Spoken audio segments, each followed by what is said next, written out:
Hola, me gustaría aprovechar para dar las gracias por esta oportunidad y por haber contado con mi presencia. Y entrando directamente a responder a las preguntas que se plantean, sin duda el hecho de que confluyan un mayor número de opositores a un proceso de selección público supone un crecimiento exponencial de la dificultad.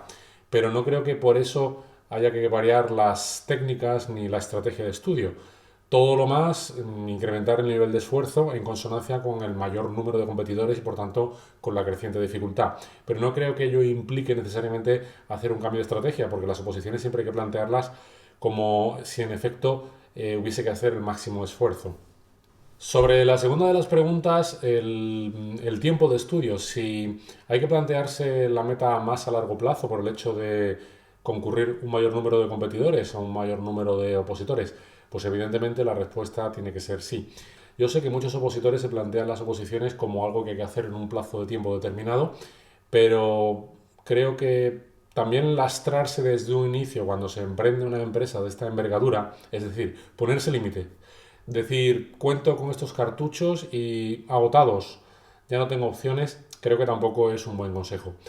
Las oposiciones se sacan cuando haya que sacarlas, cuando uno esté preparado y creo que los atajos no tienen mucho sentido. Sobre el factor motivación, creo que es esencial.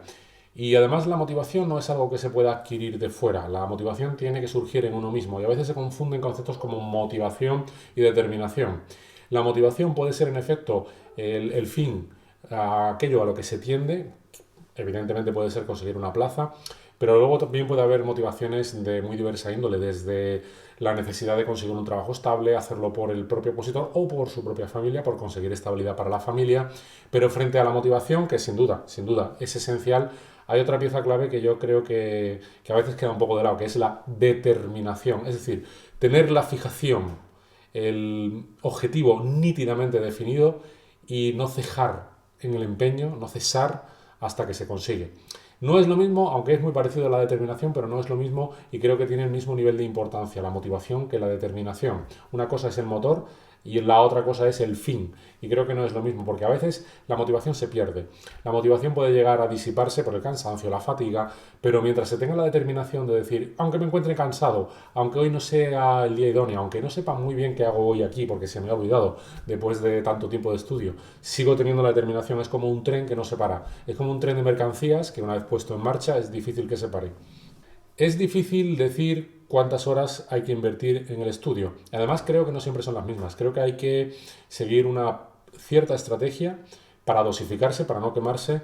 en virtud de la cual no siempre se estudia el mismo número de horas, sino que se hace en función de las distintas etapas que se van atravesando hasta que llega la etapa final. Podría haber una fase de inicio, de aproximación, una fase que va a ser la que va a ocupar en la mayor parte de las oposiciones, tanto como un 80% del tiempo, y luego una fase final que es aquella que se da cuando se aproxima el examen, en la que hay que incrementar el número de horas. Pero la pregunta mágica de cuántas horas, pues realmente es muy difícil y a veces puede ser hasta contraproducente, porque no todo el mundo rinde, no todo el mundo de la misma forma, no todo el mundo tiene la misma capacidad y no todas las oposiciones tienen el mismo nivel de dificultad. El elenco, el rango de oposiciones es tan variado que es difícil establecer una pauta única. Y sé que cuando se responde a esta pregunta diciendo que no hay una respuesta fija, puede resultar un tanto frustrante, pero no es por escurrir el bulto, es que es la sencilla realidad. No hay un número de horas.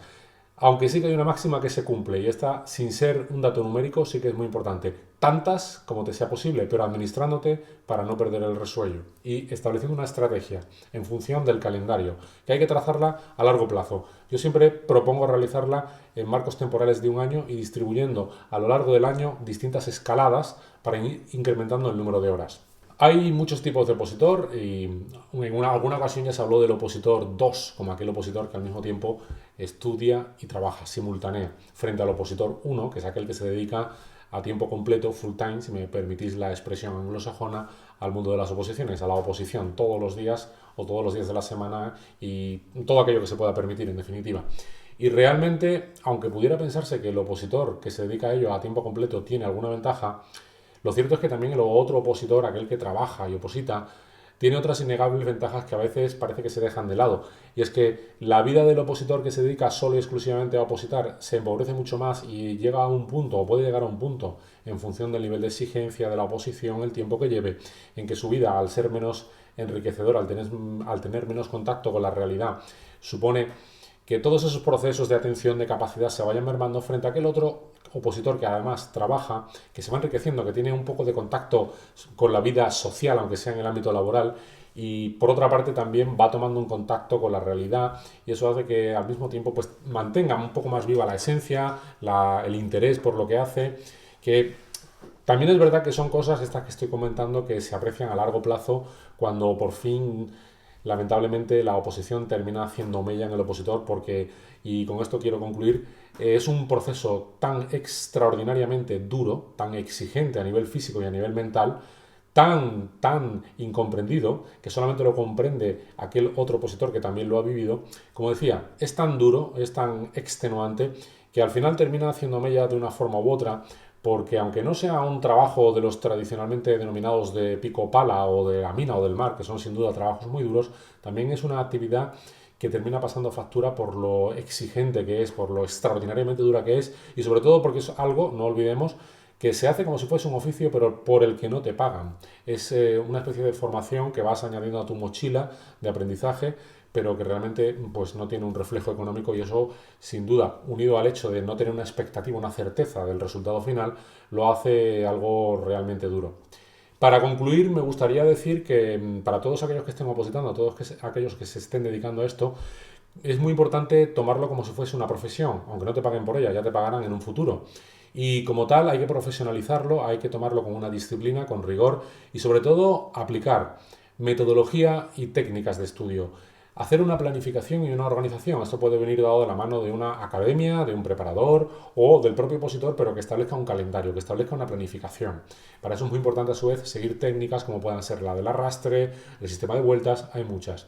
Pero sobre todo luego aplicar en el día a día técnicas o, mejor dicho, estrategias de memoria que hacen que el proceso de memorizar sea más eficaz, porque en esto también se puede ir siendo cada vez más eficiente. Aprendemos a estudiar, nuestra memoria funciona de forma determinada, de forma concreta, está estudiado y podemos favorecer todos los procesos de memoria utilizando determinadas técnicas, como por ejemplo la técnica PLSMA. Bueno, es un acrónimo que engloba distintas estrategias de memoria, como se las conoce. Ahora, lamentablemente, no tenemos tiempo para extendernos sobre todas ellas, pero a modo de recomendación y para concluir, me gustaría poner de relieve la importancia de profesionalizarlo y aplicar técnicas, hacer un estudio inteligente para buscar la máxima eficiencia en aquello que hacemos. Que no sea, sin más, sentarse delante de una hoja o un libro e intentar memorizar, porque hay mucho, pero muchísimo más en esa actividad. Y como dije anteriormente, pues muchísimas gracias por haber contado conmigo, por la confianza que habéis depositado y pues mucha suerte, mucho ánimo, sobre todo mucha fuerza